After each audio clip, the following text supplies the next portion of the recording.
Charday. Welcome to the podcast. I'm so excited to have you on today. I know. This is exciting to be here. This is fun. I know. I'm so pumped for people to hear your stories because you It's gave birth crazy. in Yeah. Turkey and Yep. then in the US. So I'm excited for people to kind of, just hear about that, especially the overseas girls, because they get to For just sure. kind of feel out like, okay, what is it like to give birth in, a Yep. country over here um, and then back at home. So Yep. let's kind of just start. You can just tell everyone a little bit about yourself and about your family, and then we can jump into your pregnancy. Okay. Sounds good. Hi, everybody. I'm Charday Wiltjer. My husband is Kyle Wiltjer. Our husbands know each other from college, Gonzaga in Yes. Canada. So that's how we know each other. But yeah, Kyle's been playing overseas now. I think this is his 8th season. So we've been from Houston to Greece to Spain to Turkey to Canary Islands, China. Now we're in Italy. And so that's just a crazy experience just to begin with, of just jumping around from country to country to country. But before we had kids, it was great. Like, it was so fun. We're like, oh, we're in Greece, we're in Spain, Turkey, just traveling and all the things. Then, we get married and we're excited to have kids, and we have our first kid and our first pregnancy. And I was in Turkey at the time. And when we first found out we were pregnant, I was in the US. So it was like summertime, end of summer. And then we were deciding, Kyle signed in Turkey again. And so then we were deciding, like, well, she's due in April. Do we have the baby at home? And if we do that, then Kyle would probably jeopardize missing the birth. And then even if he didn't miss the birth, he'd only be there for 24 hours because they're very strict, very strict. And or have the baby in Turkey and kind of keep the family together and have him be able to experience that. Keep in mind, all of this is happening during COVID, which was another crazy timing, Yeah. So anyway, after my first trimester, I flew to Turkey just to make sure everything was good. Flew to Turkey. And then our plan was we were going to check out the team care and then check out extra hospitals. And if I felt comfortable with the hospitals and the doctors that I met, then I was going to give birth in Turkey. And so I got to Turkey when I was about 4 months pregnant, and I had about 4 months to decide if I was going to have a baby there or not, just determining on the care. And so when we got there, we immediately started checking out hospitals because I wasn't messing around. I'm like, I'm not getting stuck in Turkey if I don't feel comfortable having a baby here. And so we ended up meeting, I won't get into all the details of different hospitals and all that, but ended up finding a hospital that we felt really good about. It was like a boutique hospital. My doctor spoke perfect English. Like, he had studied in the US, so his English was amazing. No one else spoke English, but my doctor did. And it was so nice because the hospital was so small and it was right across the street from where we lived at the time. And so literally from my balcony, I could see our hospital. So it was amazing, the location wise. And it was just, I'm, kind of sad, a little nervous, having to give, giving birth in another country, and gosh, things would be so much easier in the US and whatever. But I was like, you know what, this is a good experience and I'm going to do it. Yeah. And so anyway, and it was so great because anytime I needed, I had a question of anything, I would just text my doctor, direct contact with him, WhatsApp, text him. Hey, I need to come in tomorrow. I just want to check something out. Okay, come on in. It was I was one of 5 clients he had at the time. And so that was really great. That was so great. Having my second child, now having the second child in the US, I'm like, wow, that experience in Turkey was so much better than having a baby in the US in the healthcare. Not to, whatever, but the access I had in Turkey and the experience I had there was great. It was actually great because of how easy it was to communicate with my doctor and get appointments whenever I needed to. And I would say the only thing that was the biggest thing that was kind of hard and sad was, and we kind of knew this from the jump, it wasn't a surprise, was that because it was during COVID, it's just kind of the year after COVID because it was 2021. Kyle was not allowed to be in the delivery room.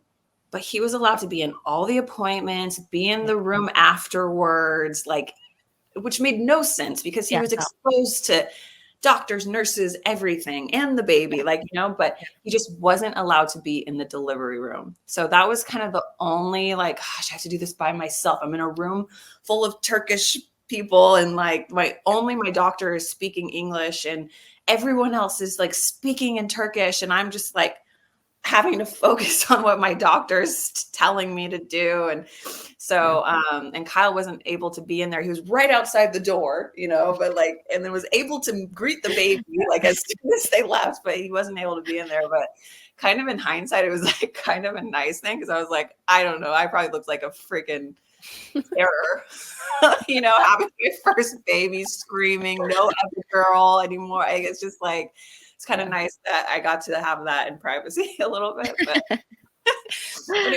we had the baby. Everything was great. We were so happy to be together then, and not have to leave, the next day or something. So it was great. And my mom actually came out too. So it was nice having her there too. Okay.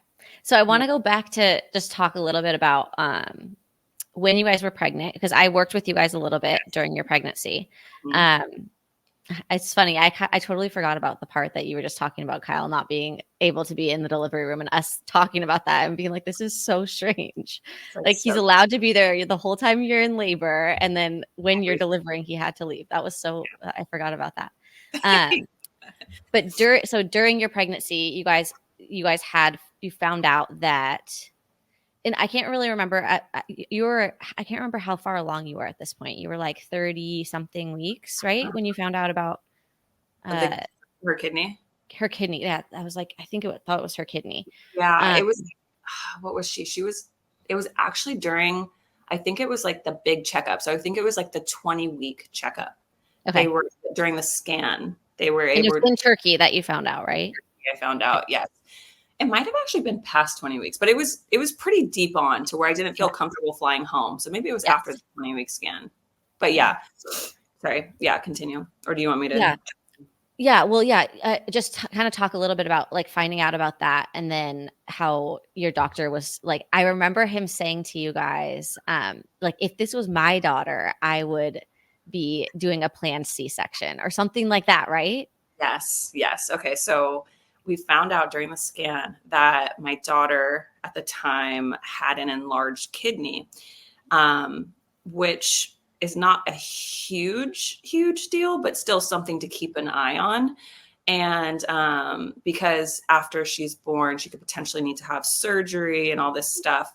And so, but being first time about to have a baby, you hear anything is wrong with your baby, you're thinking all of the worst things, because then I had to do like additional testing and making sure everything was fine, and everything was fine. But still, he told me then, I suggest that you do a planned C-section, because if it were my child, like I would do a planned C-section because when she's coming through the canal, I don't want it to be like so squeezed that it could like hurt it more or whatever. And, this is the advice we're getting from our doctor. So we're here like, okay, we could have easily just been like, okay, this is what the doctor said, so let's do this. I think I brought it up to you at the time, and then I reached out, and then you were like, that's kind of strange, and then it was like, I'd reached out to like, our doctors back home, and they were like, no, that's absolutely not necessary to do a planned C-section. So that part was a little hard, because it was like, then I was like not trying to challenge the doctor I had here. And I had all the faith and trust in him, but like, I still wanted to have a natural birth, a vaginal birth. And if I had to have a C-section, I had to have a C-section. But if I could choose to have a natural vaginal birth, I wanted to do that. And so I kind of fought back with him and saying like, no, I want to have her naturally. So, and then I remember bringing it up to you, and then you were like doing research of like, okay, let me see what like the C-section rate in Turkey is, because there's even times where it was like, I don't know, Kyle had a game like near the time Araya was going to be born. And the coaches were like, well, can't she just plan a C-section? And like, so you're not missing the game. And like, I'm like, I'm sorry, I'm not planning a C-section so that you guys won't miss a game that doesn't matter right now, because you guys already made playoffs. So like, sorry, but no, like, so, and it's like, and you were looking it up, you're like, okay, in Turkey, it's like their C-section rate is like 50%. And I was like, insane, yeah. so I was like, so it's very common for women to have C-sections there. And like, even when I had Gary, it was like the nurses that I totally forgot about this. The nurses that were in the room, it was like, they were shocked because they had never seen a vaginal birth before. They were shocked. They were like, good job. Like they were like, my doctor was translating to me. They're like, you're so powerful. How did you do that? You know? And I'm like, I don't, you know, it's just because they've never seen it because it's so common in Turkey to have a C-section. That's just how they do it. No, I remember thinking like looking up the rate. I want to say it's even like above 50%. Something insane. And yeah, I remember just like talking to you guys about that and him saying that. And you were like, I really like this doctor. I want to be at this hospital, but like if he is going to be pushing the C-section stuff, like what do I do? So I don't remember. Did you end up going and like talking to other doctors at other hospitals or just the doctors in the US about it? I didn't find anyone else that I would feel comfortable having a baby with. And then we were just like, okay, this is what you need to do. Like go in and basically just say like, no, we're not doing a C-section. Like it's fine. I've talked to all these people. All these people are saying that I don't need to have a C-section for this reason. And I'm comfortable giving birth vaginally. And then, so I think that that's just kind of like a good thing to keep in mind, like for anyone that's giving birth in Turkey or really like obviously anywhere too. Like the US has a really high C-section rate as well. A lot of these countries do. And so, you know, just keeping that in mind, like get a second opinion and a third opinion when things like that come up and don't just always go with, you know, what the first doctor is saying, you know? Yeah. I would say totally like cross-reference as much as you can because you know, people have babies everywhere, every single country, and it's totally fine, you know, but if you're coming to another country and you have access to doctors back in the US and you ever feel like, man, I really want to ask this question, I would not be shy to do so, you know? Yeah, for sure. Yeah, for sure. And even like, I mean, how did you find this doctor? You just because it was across the street from you, or was it through the team?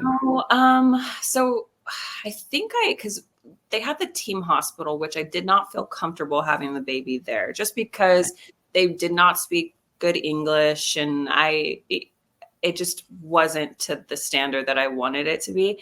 And I think we just were like,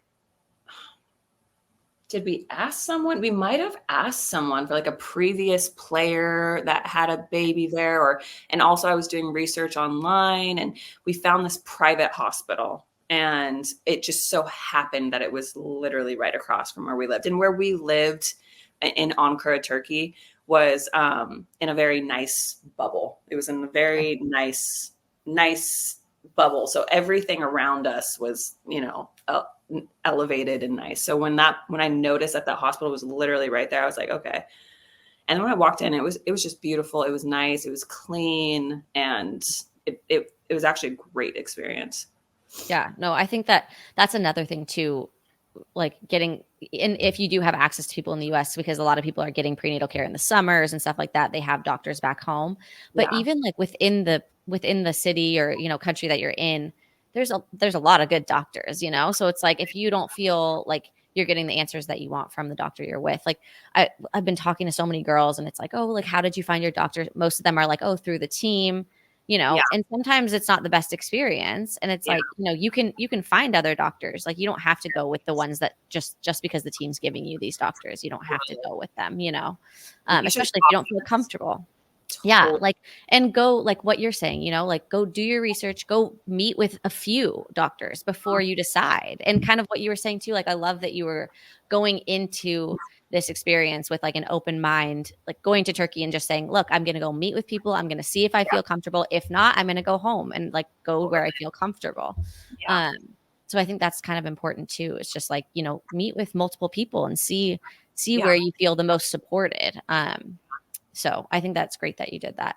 And then, so can you just talk a little bit about the birth experience? Like talk a little bit about, you know, how labor went in the hospital and like any interventions that came up and stuff like that. Yeah. Okay. So we wanted to have a natural birth. So, you know, I think I was 39 weeks pregnant at the time, and it was like the middle of the night. I want to say like maybe 3 or 4 a.m. And I felt like a little trickle down my leg when I had to get up and go to the bathroom. And I was like, did my water just break? Like, like it was like such a small little trickle. I was like, huh, like, and I woke up Kyle. I'm like, I don't know, maybe my water broke. Like, and then I was like, I'm having like mild cramps. Like it almost feels like a period, like cramps, Mm-hmm. and I'm like, they're so mild, but it's not painful at all. And we're here like, okay, well, let's call the doctor. Let's text the doctor, whatever. Text him. He's like, just go to the hospital just to check it out, whatever. And the hospital's literally right there. So it was like, okay, we had our birthing bag already ready to go. My mom was there. I was like, Mom, make some soup. Like, like just like something really light. My mom's making soup at like 4 a.m. And I'm just taking my time because I'm in no pain whatsoever, like whatever. And then Kyle's like, man, you're so tough. Like, you're so strong. Like, you don't feel any pain. I'm like, yeah, wow, this is really not that bad. And then I'm like, I go to the doctor. I find out it's like maybe 4 centimeters dilated. And so they're like, okay, yeah, let's keep you here. Let's get you in here, whatever. And so I'm just like kind of calmly just, yeah, this is like my, they're a little stronger than period cramps. Not too bad. Like, wow, this is really not that bad. And then it was like, as like time progressed, I'm like, okay, I feel these now. Like, okay, this is like, because I was going into it open-minded, like, you know what? I don't really want to get an epidural. Like, because I want to experience it. Like, I want to see what it feels like, It was just kind of like, I want to really experience the moment, like whatever. So, but I'm like, but if it's just terrible, I will get an epidural, like absolutely terrible. But I really want to try to experience it. And so it just got to a point where it was like, the pain was so crazy. I was like, okay, Kyle, I need an epidural right now. Like, I need an epidural right now. Like, I was like, I had already waited so long, maybe like couple hours. And I'm like, this is terrible. So Kyle was like trying to find the doctor. Hey, my wife needs an epidural or whatever.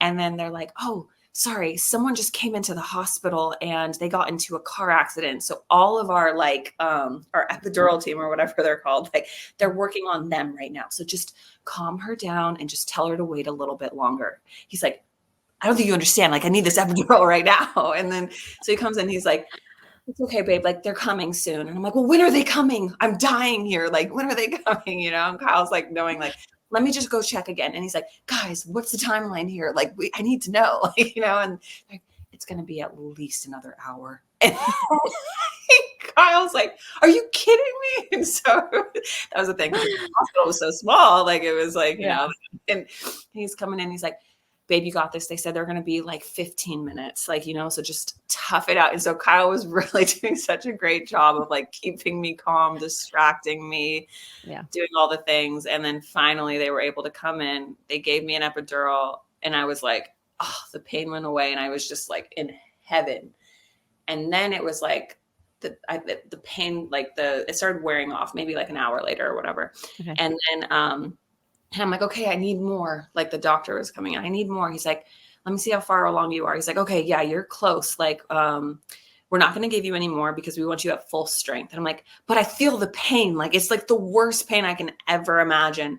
Like, it completely wore off. He's like, no, that's good. I want it to wear off. I want you to be in full strength. I don't want you to feel, I'm like, wait, you're taking it away from me at the most important part? Like, what? And so at least I got it to relieve me for the last couple hours before delivery. Yeah. But once delivery came, that's another weird thing that they don't want you feeling. They don't want you to have any of that in your system. For me, at least, they didn't want me to have any of that in my system. Yeah. So I had to deliver her at full strength, which was frustrating. But she didn't take that long to come out. She came out probably, it took about 30 minutes of pushing. And it was obviously so hard, but it's such a beautiful experience because it was like Kyle wasn't in there, but I knew he was right there behind the doors. I almost like felt like I could just let my hair down and just scream if I needed to and all the things. And it was really cool because it was like my doctor was the only one speaking English to me. And like everyone else was like speaking Turkish and doing all those things. And that probably sounds really stressful to most people, but I thought it was just such a beautiful experience that I was like being able to give birth in another country, and like what a story to tell one day. And then I had her come out.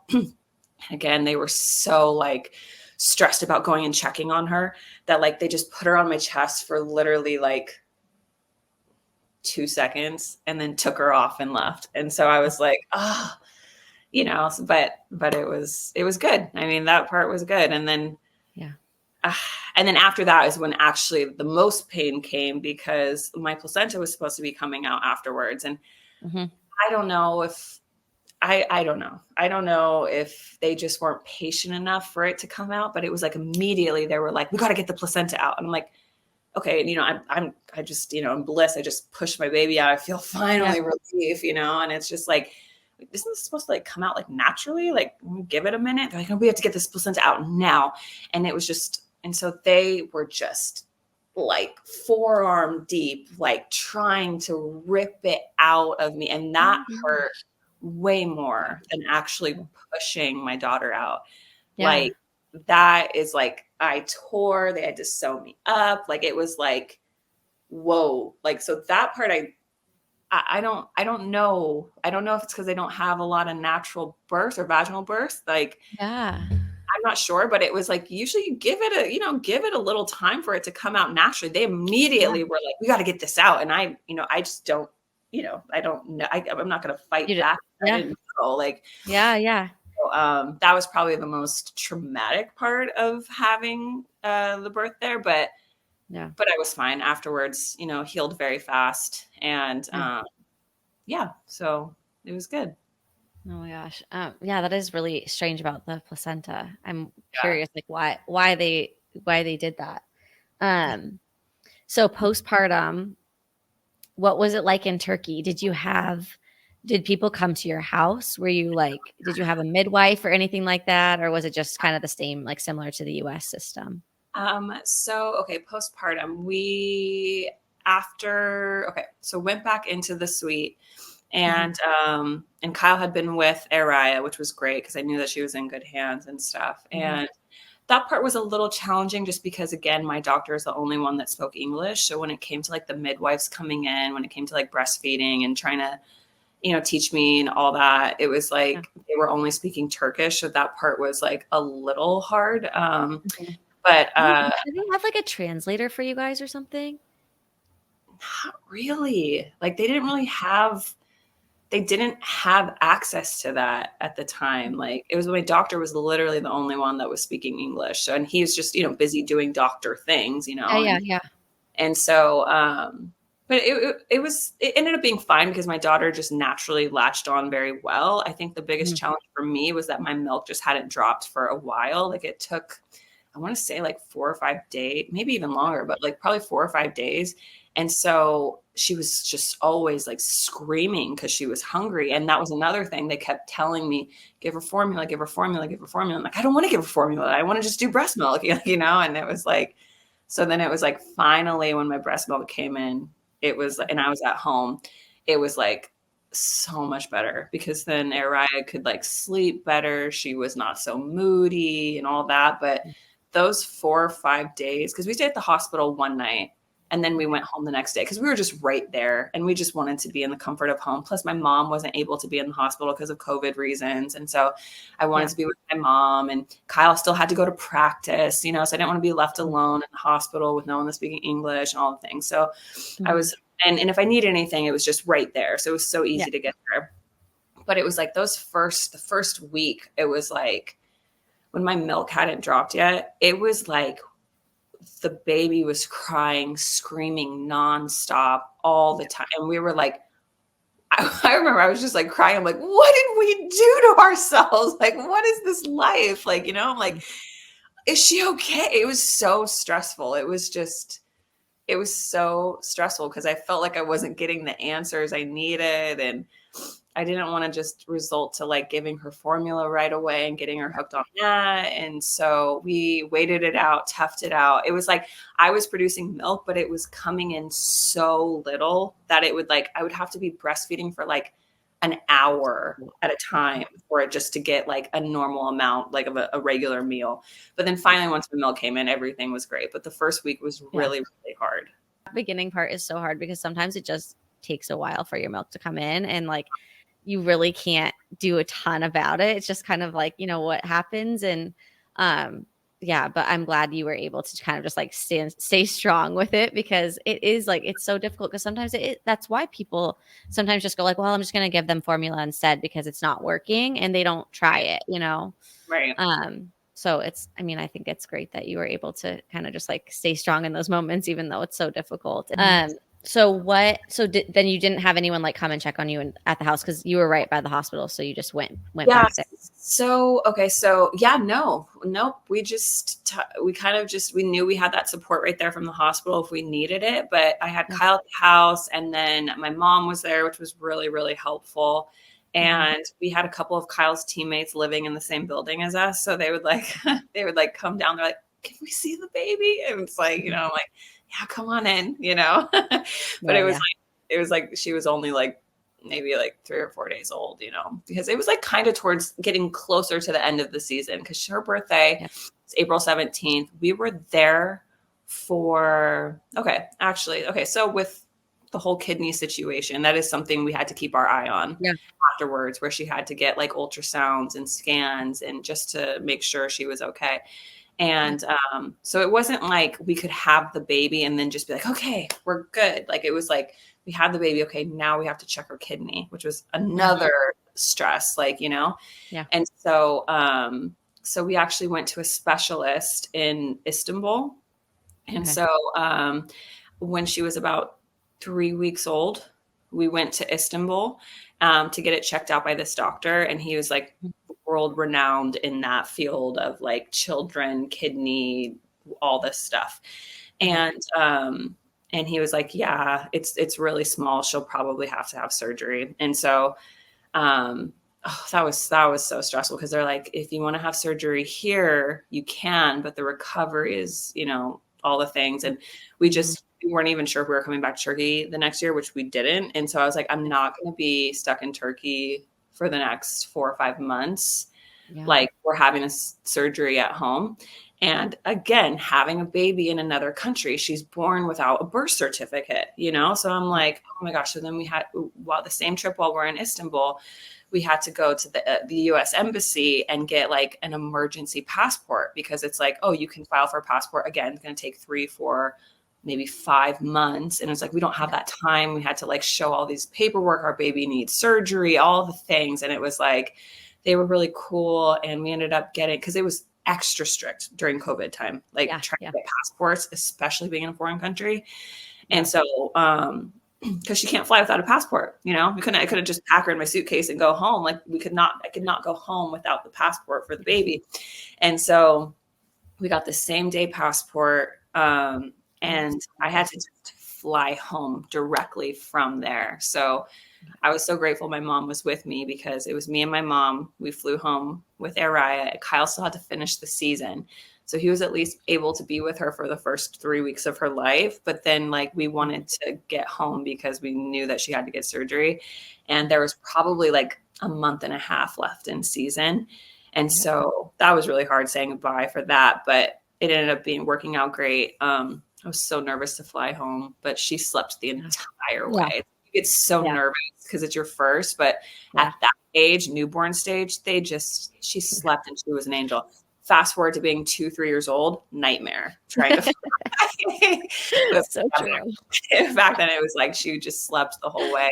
And and she ended up getting surgery at 3 months old, and she was a troop and did great, and she's great. So it was stressful at the time, but like, she is more common than not, and it wasn't anything too crazy. So how did you go about finding a doctor back in the States to do the surgery? So we have like one of the best children's doctors, hospitals for kids. It's called Dornbecker, and it's in Oregon. And we just were covered through them, actually. So like, we reached out to them, found one of the best doctors, and it was great. It's only 20 minutes from our house. And so we're grateful that Dornbecker Children's Hospital is just so easy to access for us. So we got her in for appointment. She got a surgery like maybe a month later, because they wanted to wait till she was at least 3 months old, because just to be a little bit stronger. They never wanted to do surgery on a baby, but they were like, this probably is needing to happen. So we were lucky we were able to do that.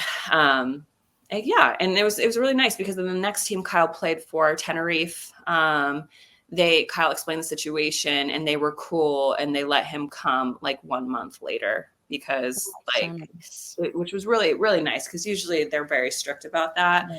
And so we ended up getting to Tenerife, Spain, I think in like September, where usually you're supposed to be there in August. So that was nice that Kyle was able to fly with me to Tenerife. Yeah, sure. So with that, did you have insurance because like back in the States? Because I think that's also something that like people over here are trying to navigate, like what to do insurance wise, you know. Did you have that because you were considering giving birth at home when you went to Turkey? We are always advised to just hold on to insurance at home just in case something happens. But so yes, we did and do have insurance back home. And luckily we had it at that time, just because if we didn't, it would have been a nightmare trying to enroll. And it just is, it's not a quick process, you know? Yes. However, I will say that is something that we're debating of whether we hold on to, because it's like we only get checked out maybe a couple times in the summer, and then it's like you're paying so much money. It's like one of our biggest expenses. Like there's just so much money for insurance, and it's like, you know, typically the teams that you sign for, you know, you're insured by them, the entire family is. And so it's like, okay, so if we need to be checked out over here, we always have that. And so it's kind of like we're I don't know. Yeah. So it's, we've actually been talking about that recently. It's like, do we hold on to the insurance back home? You know? Yeah. Right now we are, but we're definitely debating it. Yeah, I think that's just, I don't know. It's something, it's so, because obviously in moments like that, you're so thankful that you have it. Yeah. But yeah, like you're saying, it's so hard to make that decision, because if you're planning on, you know, having babies or whatever, just doing it overseas, then do you really need that insurance back home? But at the same time, when you do have things like this that arise, it's like, okay, I just don't have to worry about that part of it, you know, and it's totally, you know, just not like a non-stressor. So. And it was like the comfort of being home, having her have that surgery there was just so nice. You know, like I can put myself through giving birth in another country, but like putting my 3-month-old in a surgery, like I just feel way more comfortable doing that in the comfort of, you know, my own country. So yeah, no, that totally makes sense. But no, I'm glad everything worked out, and you know, you were able to have birth vaginally, and you had, you know, a good birth and good recovery, and she was able to get the surgery that she needed at home. You guys were comfortable with that. So that's awesome. So let's fast forward then to your second pregnancy. So and kind of just talk us through like that pregnancy, where you were at the time.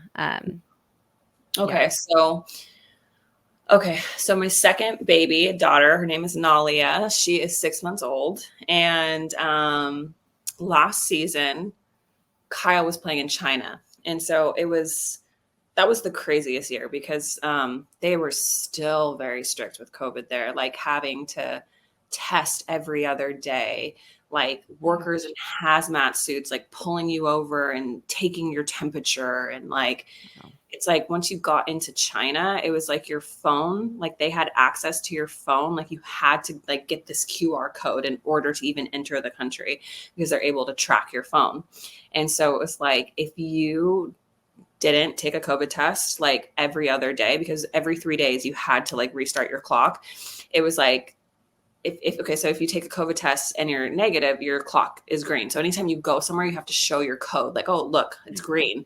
And if your code was red, they would immediately call like the police, and they would throw you in a van and put you in like a COVID hotel. Like it was scary. It was like a movie. Like when we first got there, it was like we had to mandatory quarantine for 10 days. And it was crazy. And so me and Kyle were there. And we brought Ariah with us, obviously. She was about 1.5 years at the time. And we were trying to have our second baby. And ended up finding out that like, because it was so hit or miss of whether like the season was going to be played in a bubble or not. And so it was like they had just made an announcement the season was going to continue to play in a bubble, which meant that Kyle would go to another place in China, and it'd be in a closed bubble and no family, no fans, no nothing. And so it would have meant that me and Araya were in the hotel without any like safety, security from the team, like just by ourselves. And we're just like, no, like, so we decided to fly home. And it was sad because it was like, obviously we always, have that, we love being with each other as a family. And it was like, it just having to separate was like really, really hard. Like I had quit my career like 5-6 years ago so that we could stay together and always be together. And so then being able to being a force to be apart and then being home while he's away, it was really, really hard. And also we were trying to have a baby. So that was like impossible, And so, so it ended up being like, we came home right before Christmas, and Kyle had a week break it's like a week and a half break actually. And it was like end of January because he flew back to China in February. And we just randomly got pregnant when he was home that week. Like it was just like, because we'd been trying, like Ari was like a year and a halch at that time, and we'd been trying, and it was like we had no idea, like we had no intention. We didn't think that we weren't trying, it just happened. Like it was crazy. And it was like, because how did you get pregnant while you guys were like not even with each other? But it was so crazy. And it was like, I like found out I was pregnant because I was like, my period hasn't come. Like, what is happening? And find out that I'm pregnant. And I tell Kyle, and it was like, we were just so freaked out, relieved. Yeah. Because it's kind of a sad story, but like when I left China, I left on Thanksgiving because I got home on Thanksgiving, and it was like maybe like a couple weeks before Christmas, 10 days before Christmas, something like that. And like I took a pregnancy test because I hadn't had my period in so long, and I got a positive. And we were like, I was like, oh my God, I'm going to surprise Kyle for Christmas. Oh my God, this is so great. Like da da da. And then I ended up like bleeding, like maybe like a couple weeks later, and it was like. And I had this surprise. I had this secret to tell him. So then I ended up having to call him like crying because I was like, who's going to surprise you at Christmas? And so that was like heartbreaking that we lost our baby. But it was so early on that it was, I don't know, I was maybe only like 2 weeks pregnant or something like that, or 3 something like. And so then when Kyle had come home, and then we found out we were pregnant from when he was home for like a week and a half, we were very guarded. It wasn't like, it was excitement, but we were guarded because it was like, is this just like lingering from the last? Like, am I actually pregnant? Like, what's happening? And so I was getting my blood taken, everything. And they were like measuring, my hormone levels, all that, and ended up, being a healthy pregnancy. And so that was like so exciting. Like, it was like our little miracle baby. We were so excited. And then Kyle, after season, we had met each other in Spain, and we were in Spain for a couple months before we came home for the summer. And we ended up, so her birthday was in October 8th. Kyle wasn't sure where he was playing yet, where he was going to play next season yet. We weren't sure if he was going to go back to China, if he was going to try to go back to Europe. And so we were just kind of waiting it out the summer. And so once we found out he was going to play in Venice, it was too late for me to come to Venice because I would have loved to have Nalia in Italy. I would have loved that experience. Yeah. But we found out when I was maybe like 37 weeks pregnant, and we even debated it, like, do we fly there, and like just have the baby in Italy? And we're like, okay, you're due in 3 weeks, like we don't know doctors yet. We don't know where we're going to live yet. We don't know. And it was just too risky to do that. So we decided that I was going to have the baby in the US, and Kyle was, luckily his team was really cool and let him come home for the birth, which was amazing. He was home for, I don't know, maybe like 3 or 4 days and then flew back. But the exciting part was, I was waiting for Nalia to be a month old and get her passport and all the things I had to do, all the checkups, and then just knowing that we were going to be with each other just a month later in Italy. And so we've been raising our babes in Italy this year. I love that. So can you just talk us through like a little bit about your prenatal care in the US. Yes. You know, and kind of, you can kind of compare a little bit to your experience in Turkey too. Yeah. But yeah, just like how did that go? How did you go about finding a doctor? You know, what was that experience like? Yeah. So I was thinking that when I found out I was pregnant and I'm here doing all the math of like, okay, when is she due? You know, that's exciting to find that out. And then it's like, okay, she's going to be an October baby. And we're like, okay, that's a tough time. Like, you know, just for any basketball player, like, you know, just because that's the beginning of the season. And so, and we just didn't know where he was going to be yet. So we just had to plan as if I was going to have the baby in the US. And we just planned that way. And so that was my first experience then looking for care in the US versus being in a foreign country. And I thought it was going to be so much easier because I was in the comfort of like my own home and everything. And when it came to, and the insurance we have like a hospital that we just go to. So it wasn't like a challenge. Well, actually it was, but okay.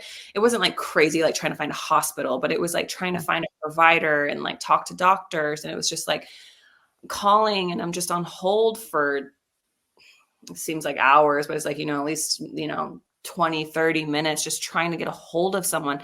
Hey, I just found out I'm pregnant. How far along are you? Like, no, like, hey, congratulations. Like, or whatever. It's just like, cause it's just, they get high volume calls, you know? Yeah. And I don't know. I remember I maybe called when I was 8 weeks, 10 weeks, something like that. Wait till you're 12 weeks and then call back. Wait till you're 12, you know, whatever. So I'm just like, okay. So anyway, I end up like finding a doctor at my hospital that I had, OHSU in Oregon, big hospital, amazing hospital, but it's like, it's a residency hospital. So it's like, they are like, you know, they have people, they're like teaching while they're like, you know, doing everything, all their appointments and everything. And so that was kind of one thing that was like a little like, hey, this, you know, I'm going to have this like, you know, assistant with me today, and can they do the work on you? And I'm going to be directing them type. I'm just like, you know, sure. Like I'd prefer the doctor doing it, but like, you know, like all those things, you know. And it was just like, and I'm like, okay, so who's my doctor going to be? Like, how can I communicate with them and all that? They're like, well, it's just honestly who is on staff that day.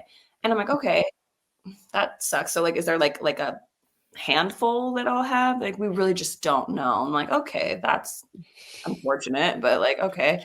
And then it was like, every time I would have an appointment, it felt like I was like seeing a new person. Like I was like, and then having to introduce myself, re-explain everything. And it was just kind of like, wow, this like romance of having this like, you know, baby is turned into just almost like not fun appointments. Like I actually had fun going to my doctor's appointments when I was in Turkey, and like it was so exciting.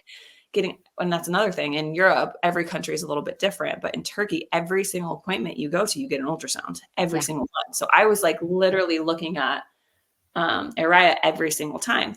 And in the US, you only get like 2 or 3. So it was like, I was like, so when are we going to do the ultrasound? They're like, oh, we don't do that. Like, you know, I'm like, oh, that sucks. So I'm like, okay.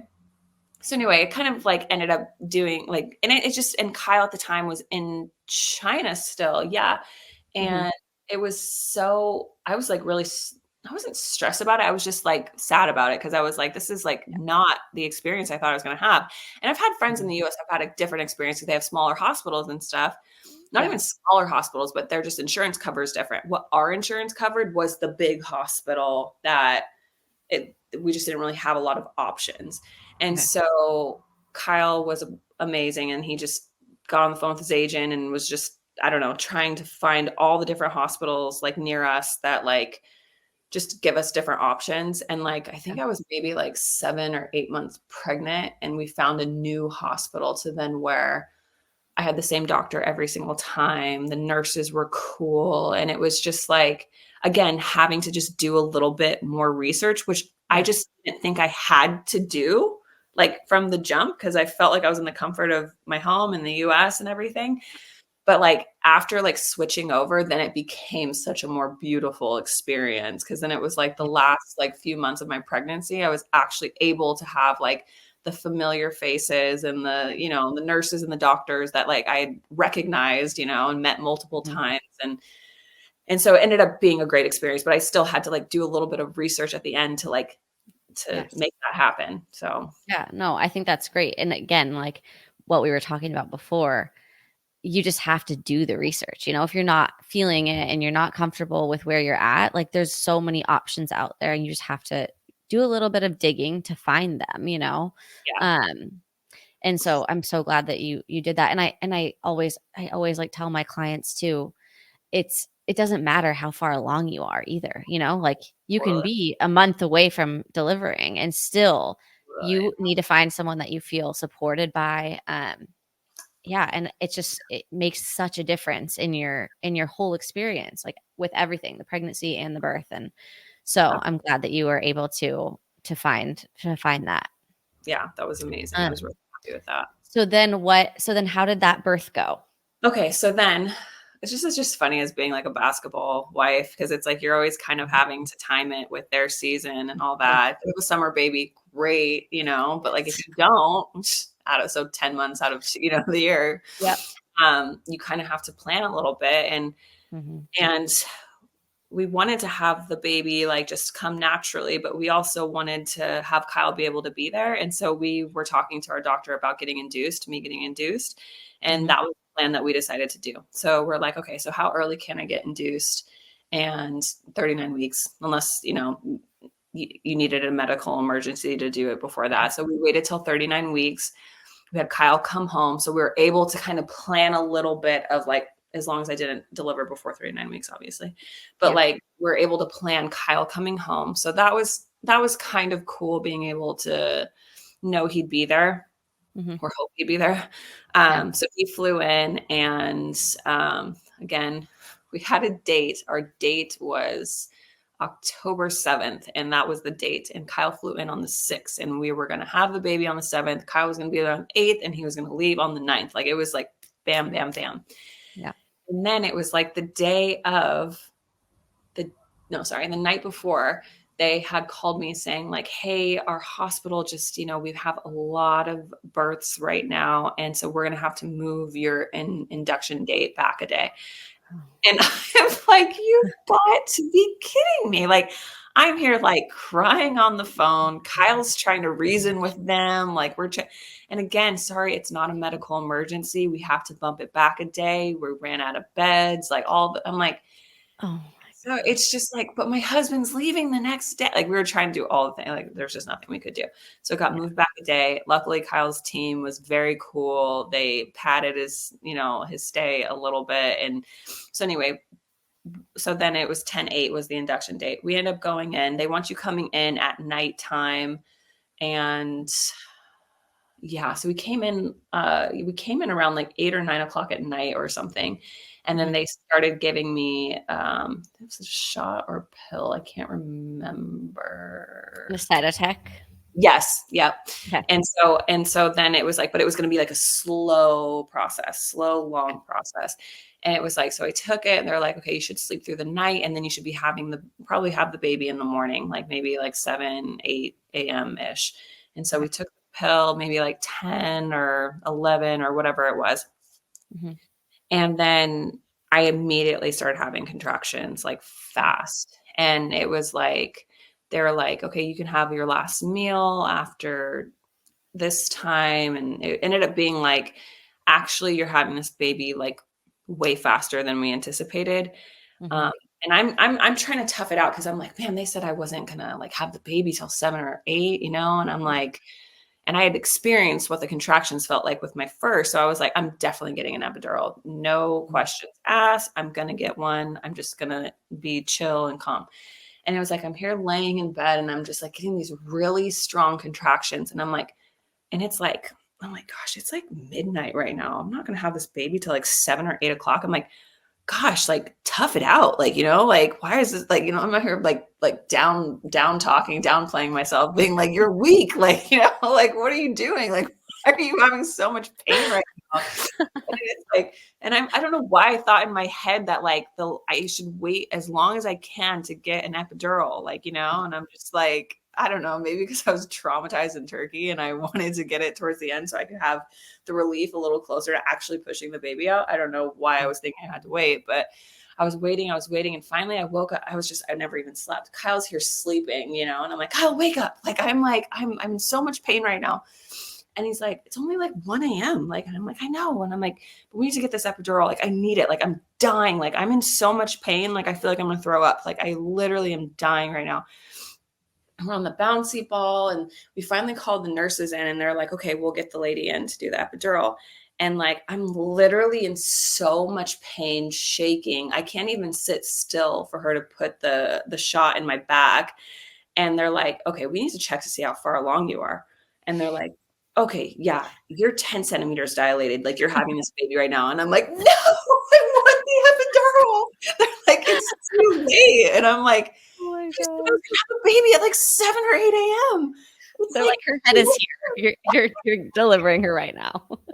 And so then it was I was so upset. I was just I just rolled over on I'm like, you've got to be kidding me.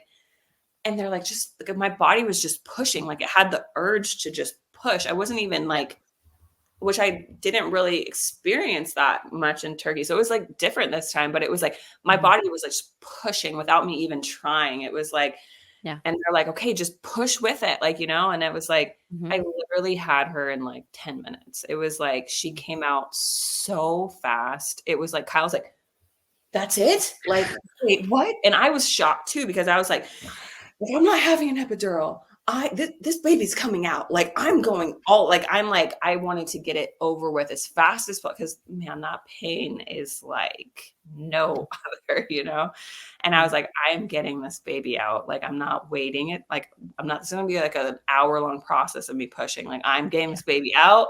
She came out in maybe not even 10 minutes. It might have been 2 minutes. It was 2 pushes and she was out. And it was everyone was shocked. The nurses, because they're here bringing the carts in. They're like, she's having a baby. It was a whole thing. It was everyone was shocked. And so I don't know if my body was just ready, and then and then to be induced just really, triggered it. And it was I don't know if this is true, but they told me that if you take the medication to get induced, your contractions are way more intense. And I don't know how true that is, but they hurt way more than my first. But she came a lot faster. So were you dilated before when you went in for the induction? Were you effaced and stuff, or no? Maybe 2 or 3 centimeters, nothing crazy, nothing crazy. So they thought it was going to take a long time, and it just progressed so quickly. So yeah, that's crazy. Yeah, because usually too, I'm sure they told you when you went in, okay, we're going to give you the Cytotec and then we'll start the Pitocin in the morning. They had this whole plan set out for you, and then they ended up not even doing it probably. Exactly right. Yep. And then wasn't able to eat, wasn't able to get an epidural, wasn't, know. And then, and she was born, I think, at 2 a.m. or something crazy. So so kind of a blessing. I mean, because usually, I feel for most people and with the inductions, normally you're going in at night, you get the Cytotec. The Cytotec might help a little bit thin out your cervix, and then you're going and you're getting the Pitocin in the morning. It's a long process. Yes. But it's so funny because a lot of people that I've had on here telling their stories have had the same experience. They've been, and I'm everything that I've learned does not say this. And it's every single person is yeah, I went in, I got the Cytotec or the Cervidil, and then I just started having contractions and it went so fast. I was like, what? But no, that's obviously ideal, because you don't want to have all of these other interventions. So it's great that your body picked it up and just kind of did it itself after you getting the Cytotec. So then what did postpartum look like compared to what you experienced in Turkey? Yeah. So it was so great, because it was being able to be home during the summer and being pregnant. I was able to have a baby shower, and it was those are things you miss out on when you're overseas. You can have a baby shower with some teammates and maybe some friends you meet, and if someone wants to come in town, but it's not the same. And and it's so this summer was just so special because we were able to have like a baby shower at our house, and putting the nursery together that I only used for a month, but like, like putting the nursery together is so much fun. And so that was great, knowing that like leaving the hospital, like we had the house perfect, like, like there was not a speck on the ground, flowers in every room, like, it was just so zenful and amazing. And being able to come home to that. And Kyle's mom at the time was watching Araya. And so Ari was staying at grandma's house. So it was nice to be able to come home and have like a night with just me, Kyle, and Nalia. Yeah. And so that was just really special. And then knowing that Kyle was going to be leaving a couple days later, it was like a really nice bonding moment for him to have with her. Luckily he only had to miss the first less than a month of her life, but still it was great for him to bond with her. Yeah. And so yeah, just being in the comfort of home, and when you set it up and everything you need, your birthing pillows, your cushions, your all the things. I had a little breastfeeding cart next to my chair. I mean, all the things. And then you leave a month later and have to figure out and buy all new stuff. That's about it. And like, I spent so much money at home for only being there a month. And it's like, now I'm here trying to like, scour what I can find, but it was great. I mean, the postpartum for a month, I would say when she came out, she was just so chill and so calm, completely opposite than Araya. Araya is a lunatic, as she has been from the day she was born, screaming, crying, whatever. And she's just such a strong personality, which is so fun, but it's like, it's a lot.